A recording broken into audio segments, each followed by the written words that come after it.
The next generation of Xbox may be more powerful than the PlayStation 5. But does that matter? Hot take.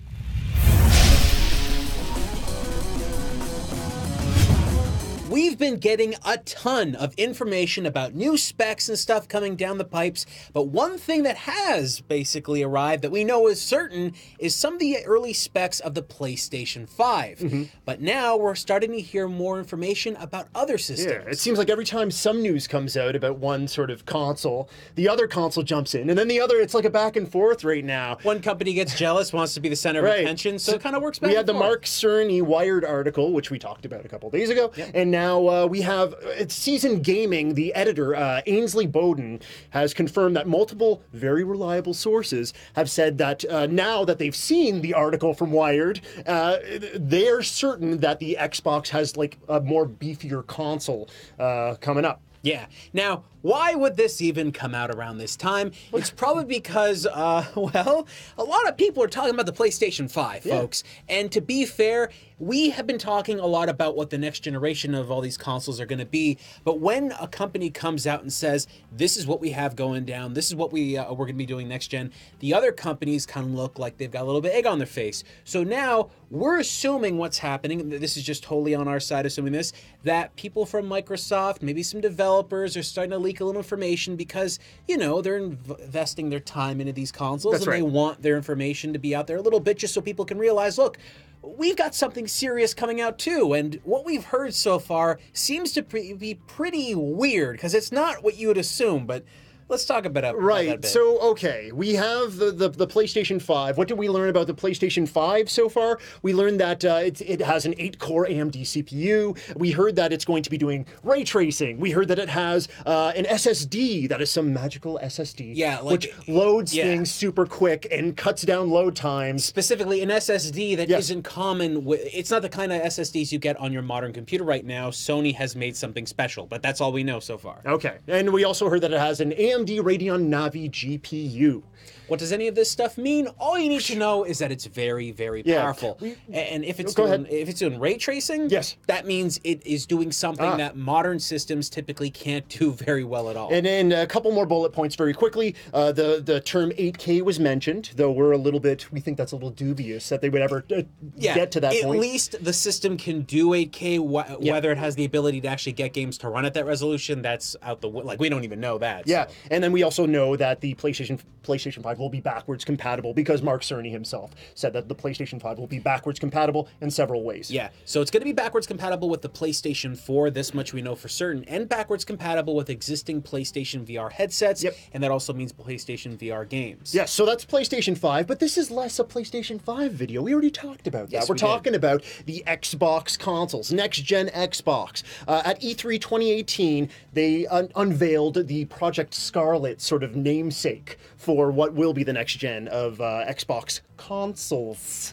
Not console, right? Yeah. 2 SKUs. Yeah. We know that there's going to be, it's been codenamed, there's Lockhart, which is the lesser powered console, and then there is Anaconda.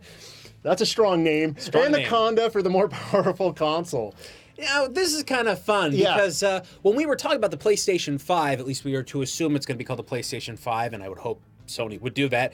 There is just one system. Yes. Okay, as far as we know, Sony is only going, look, we got one system you can buy. Not 16 variations of a system, just one. But Microsoft is taking a completely different approach to this, and they're offering 2. And when you hear 2, you're probably thinking something like in the original Xbox 360, where they offered one without a hard drive, and then one with a hard drive, one was still a little bit cheaper. But no, it looks like we're getting 2 capable systems, but wildly different specs. Yes, and again, none of this is confirmed. We've heard rumors about these iterations of consoles in different ways. I want to dig into Lockhart just a touch before we talk about the more powerful Anaconda system. So Lockhart, these are all rumors again. This is from Jeux Video from a long time ago, a French, very reputable French website that does gaming stuff, of course. So Lockhart is going to be coming in at a price point around $250. So yes, the price point's a little lower than what you would expect from a pro console, of course. 8-core CPU, 4 teraflop GPU, which seems a little bit on the low side of things because we have an Xbox One X right now that is what, 6? I forget what it is. I think it's 6. It's something else, but it's more. Like from what we're to understand everything they're talking about the Lockhart isn't as fast forward thinking as the Xbox One X is right now. Yeah. So Lockhart is like kind of not the next leap, but the leap after you've already done the big leap. It's really weird. That's why we have to talk about like several of the rumors. So we've heard that this could be a base console, like a classic traditional style console. It's also going to have 12 gigabytes of RAM, 1 terabyte SSD, and will support DirectX ray tracing. If this is a traditional console with those sort of internals and supporting ray tracing, that seems very dubious to me. I don't know if that is a possibility, or if it's, again, one of those just terms that they're throwing around. Well, see, ray tracing support is a little bit weird because we recently got a new iteration of graphics cards. I know all the console viewers out there just eyes glazed over. But on PC, we did get new graphics cards from NVIDIA that have the ability to do ray tracing support and stuff like that. But the cards are simply not that much more powerful than the existing ones. They've just put in certain hardware that gives you the ability to do that. So that's really what we're talking about here. But this is specifically a DirectX thing. So this is software based. Even if it's a little bit hardware based, which I assume it would be, we're not seeing something here that's so much more powerful, at least in raw power, than Xbox One X. But does that even matter? Okay, so good question. Does that even matter? That's what's bubbling up, because another rumor that came forward is that no, maybe this isn't a traditional console in the way that you'd imagine. You put a disc in or you download a game and play it. This could be a streaming box. We cannot confirm one or the other. Yeah. If it is, like, if it's as less powerful as its competitors, or even the consoles that are on the market right now, and it's a streaming device, that might make some sense. But they're talking about ray tracing and stuff. Yeah, so it's ray tracing that's done in the cloud. And then when it comes to the term ray tracing, there's other things you got to consider. Like there's audio that can be done through ray tracing. How much ray tracing is being implemented? Is it only 100 like little points of interaction? Because ray tracing is like shooting out points and calculating shadows and things. It gets confusing. It gets very confusing very quickly. For those of you out there that don't really know what ray tracing is all about, we've mentioned this once or twice super before. quick. All you really need to know is that if there's a shadow, if there's a reflection, it can also be done in audio, but we haven't really seen that done yet. If you need to do some kind of impressive lighting techniques and stuff like that, that's what ray tracing is supposed to do. Why this is so important is because games right now are developed with artists kind of making assets for shadows and assets for lighting and working on assets for reflections, and it takes a lot of time for them to do that. Right. The concept is if you do that from a hardware side, you just turn it on. And then it's done. Yeah, bingo. And you save a lot of time and effort on the actual art assets and stuff like that. And you just allow the system to run that from a hardware standpoint. Artists still have a lot of work to do. It's just this frees them up from trying to get the best out of every single situation. Yeah, exactly. So, but it'll be a little more intense on the hardware, right? So that's, there is some give and take there. So we do know about the Anaconda system. Well, again, rumored. We know about the Anaconda system a little bit. So we're assuming that the ray tracing is going to be there. It's a more powerful system. If the cheaper one's got it. From what I've read, that wasn't under the heading. Okay, it's going to be coming in at around a price point of around $500, a 12 teraflop GPU, and 16 gigabytes of RAM. This is more of the powerhouse that we were expecting. You got to be a powerhouse to have the teraflops. Okay, so here's the thing. What we assume these Xbox developers and Xbox people are rumoring about is that the Anaconda system is more powerful than PlayStation 5. So with that in mind, we're assuming it's going to have the ability to have ray tracing, but we just have to assume that because if PlayStation 5 is doing it and the cheaper Xbox is doing it, then we have to assume the Anaconda model is going to be doing it too. So this is basically where everything is at right now. We've got one big system from Sony. We apparently have at least 2 systems coming out from Microsoft.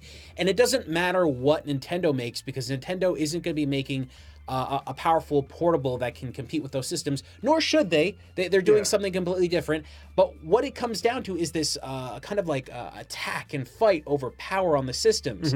Now, that's what this talk is mostly going to be about, because Adam and I sat down. No, we relayed all the information about the consoles. See, Adam and I sat down. We've been around for a while. You have been around for a while. You've seen video game consoles. Has power ever mattered when it came to a video game console success. We started thinking about that because we're like, yeah, the messaging is getting out there right now, and they really want to be saying, like, our console can do this, our console's more powerful, load times are cut down, and of course, ray tracing is a thing, yada yada. The messaging is very important out of the gate. People want the hottest, the best console in their households, but does that really matter? We both said no immediately. Let's just put that out there. We tried, we tried, folks. We sat down and thought of every single generation of consoles we could possibly come up with, portable and all that stuff. Right. Now, in one instance, all right, and we're just going to rule this out right out of the front. Okay. In one instance, console or hardware, a power does matter when it comes to arcade systems from the past. This isn't really a concern anymore, but back when you went into an arcade, if an arcade system had a really powerful piece of hardware, it was capable of projecting amazing graphics, and that stuff was meant to like attract you so you could put your quarter in the machine. We had attract screens, and everything was so much more surface level. Recently, we spoke about SNK and their sort of history with the Neo Geo arcade systems, and they were ultra powerful, and it worked. Yes. Like we saw all the layers and all the sprite scrolling and all the cool animations and stuff, and you were immediately attracted to that machine, right? Yeah. So it was a very quick sort of love affair you had with these arcade cabinets, but a console is something that lives and breathes for a long time. Yes. And home consoles, I think in both of our opinions, they live and die by what they have to offer software-wise. And that, at the end of the day, no matter what we discuss, I think we're both pretty well in agreement that the library is the most important thing, and how that library performs on the console. Look, it doesn't mean that another console that had better specs or whatever, better power, didn't actually result in a lot of sales. The PSP was a successful portable. It was. Everyone likes to think that it was a failure. It wasn't. The PSP had a lot of success. Yeah. However, mostly in Japan. But it did not sell as much as the DS, which is an actual less powerful system. Right? Yeah. That's just the state of how it is. And that carried over because we had the 3DS/Vita battle. And the 3DS, yes, it stumbled out of the starting gate, but I remember reviews for that handheld system back in the day. And when the 3DS first came out, the screen already looked awful. Yes. I remember reviewers saying oh, really? A lot of people thought it wasn't that big of an upgrade over the DS. And then comparing that to the OLED Vita, the original that came out, it was night and day, man. The OLED screen on the Vita was one of the very first times that we got OLED screens at home as a consumer. Even most cell phones at the time didn't have that. So to see that brilliant screen with those rich, dark blacks, I mean, you don't see that anymore. And the idea of that technology was so good that we are now seeing that on modern televisions, on modern cell phones, but the 3DS did not have any of that. In fact, the one thing the 3DS did have was the ability to turn the screen on to the 3D so you could actually see in stereoscopic view. Right. And nobody turned that on because everybody hated it. So it really did create this big So what was good about it? Well, like we said, you need great software backing up your games. We can even look, we were talking about handhelds, but historically, I got some numbers about some of the home consoles. Sure. And the N64, when it came out, it was enormous. It was a behemoth of a machine. It was doing things that PCs couldn't do back in 1996. Yes. But comparatively to the PS1 sold about 104 million home console units compared to the N64, which I know we have fond memories of the N64, but the console itself didn't sell that well. 33 million units around. Yeah. That sold. Now look, I know a lot of you out there might be thinking, well, the N64 wasn't more powerful than the PlayStation. Some of you might be thinking that. You're a little wrong. You're a little right. See, this is where the conversation is going to get a little bit weird, okay? Because we have to talk about the medium that is carrying the software. It's not just that. Features, okay? Features in general of a console can really change the way people look at a system and the way that game developers utilize the system. The N64 had better graphics capabilities. It just did. It was so much more powerful in comparison to the PlayStation, but the difference was the cartridge format versus the CD-ROM. Yeah, exactly. Cartridges were really expensive to produce, and cartridges also didn't carry as much information as a CD-ROM. Where CD-ROMs, at the height that PlayStation was producing those, they probably Sony could have been making, I don't know, a bunch for a cent. The cost of those was so minimal. It really was small, folks.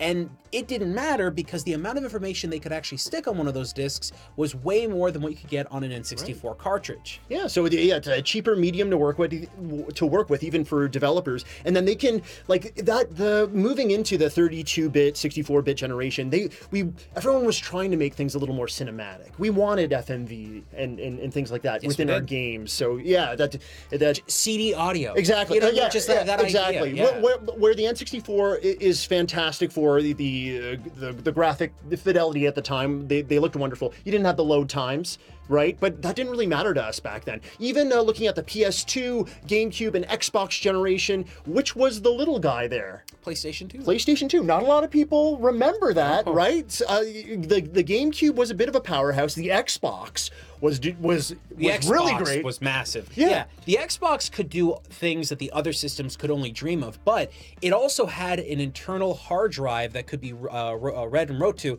So you could listen to your CDs. Yeah, well, you could do that too. Yeah. But one of the cool things was there was Blinx the Time Sweeper, and as you played it, I know this is like going back.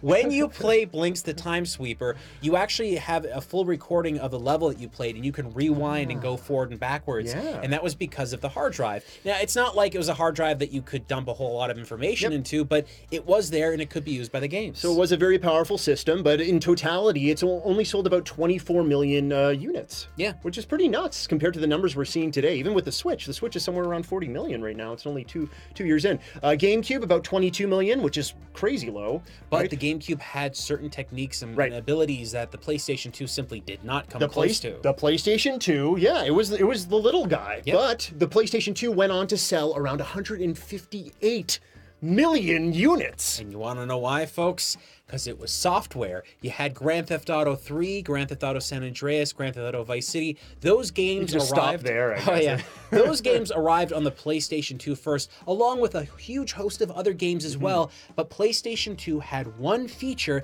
that many people tend to forget nowadays. It was a DVD player. Bingo. You bought it in stores. You could bring it home. That for many people, that was their very first DVD player. And even though the Xbox had the ability to play DVD movies, you had to go out and buy a movie kit in order to enable the Xbox to do that. In the original GameCube, well, that didn't have a disc drive that could accept DVDs. Oh no, you can no, you can't. No.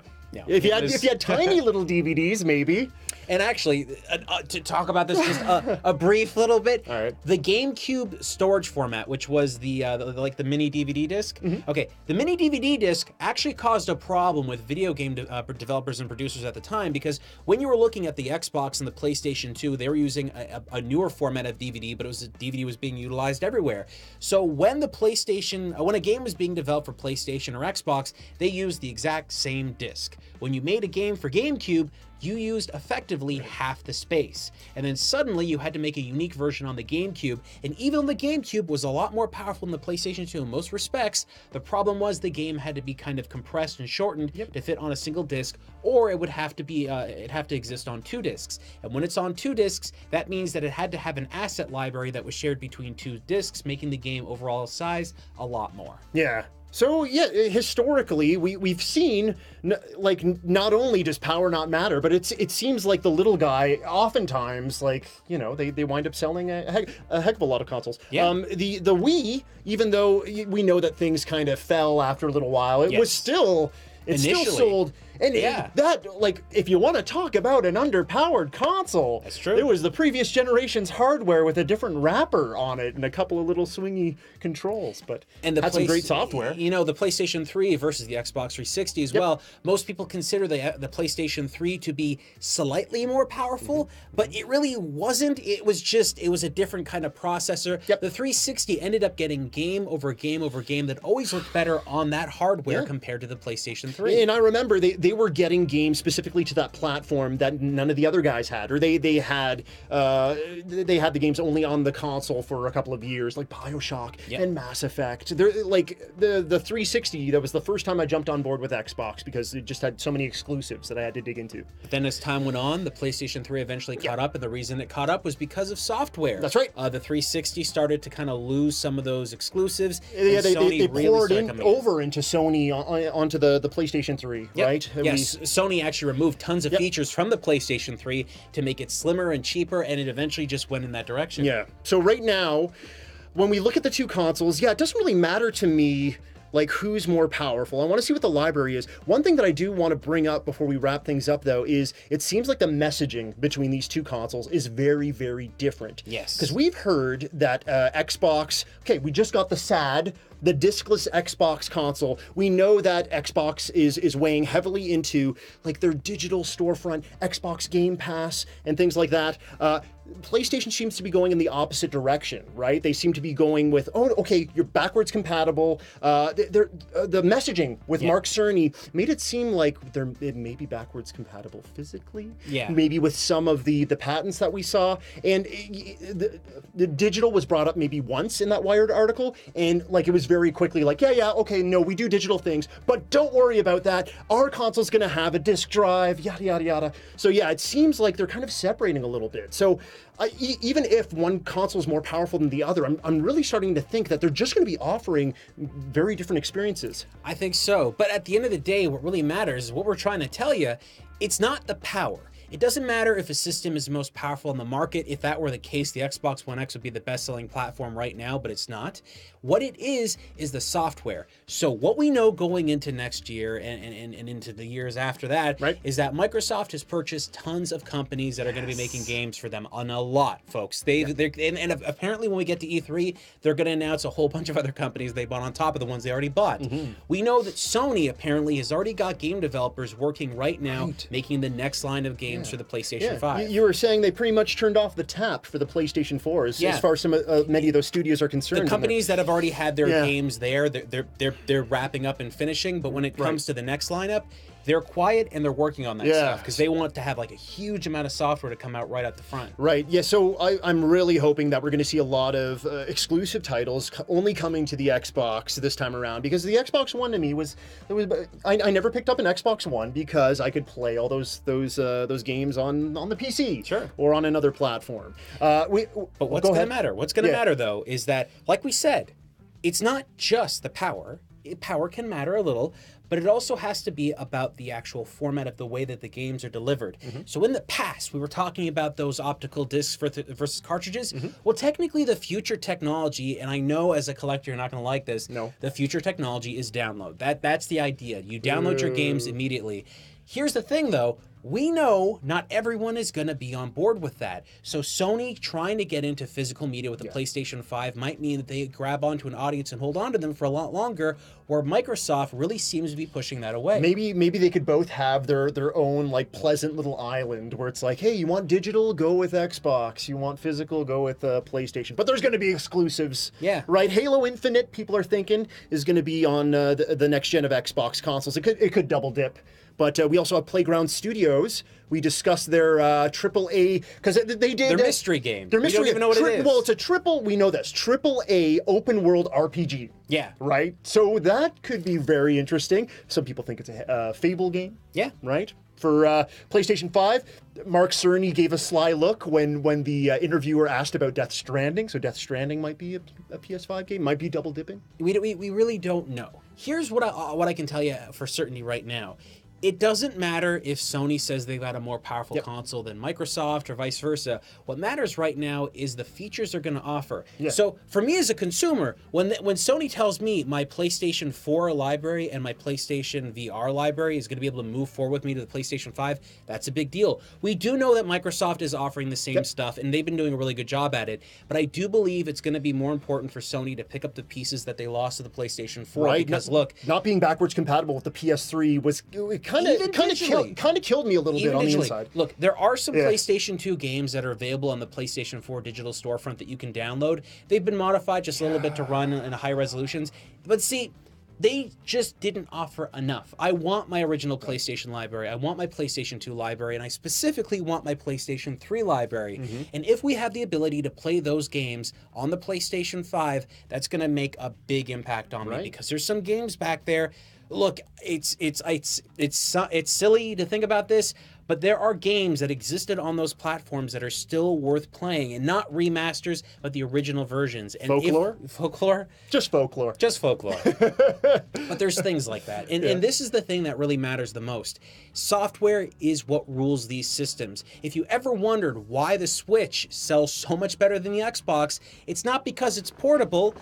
For some it may be, but it really is because of the amazing games. If you had a tablet that you could take around with you everywhere and all you could do was play Sudoku on it, you probably wouldn't bring it around with you that much unless you're a really big fan of Sudoku. So all it is the software. And I think that the certain features that are going to be the things that push one console over the other, we really don't know what those are yet. But yeah, they may not even be the traditional way that we look at games, but whatever features those are, yeah, they got to be able to capture you from the other guy, right? Whatever it is. As long as Xbox does not lean heavily on TV and football when they unveil whatever Scarlet is, their consoles, right? If I was a bet, gaming functionality is what I need. If I was betting on any technology, any kind of feature set that was going to set Sony apart from Microsoft, it really does seem that the idea that that Sony is allowing the PlayStation VR headsets to move forward, I think that they're going to have a huge impact on that scene.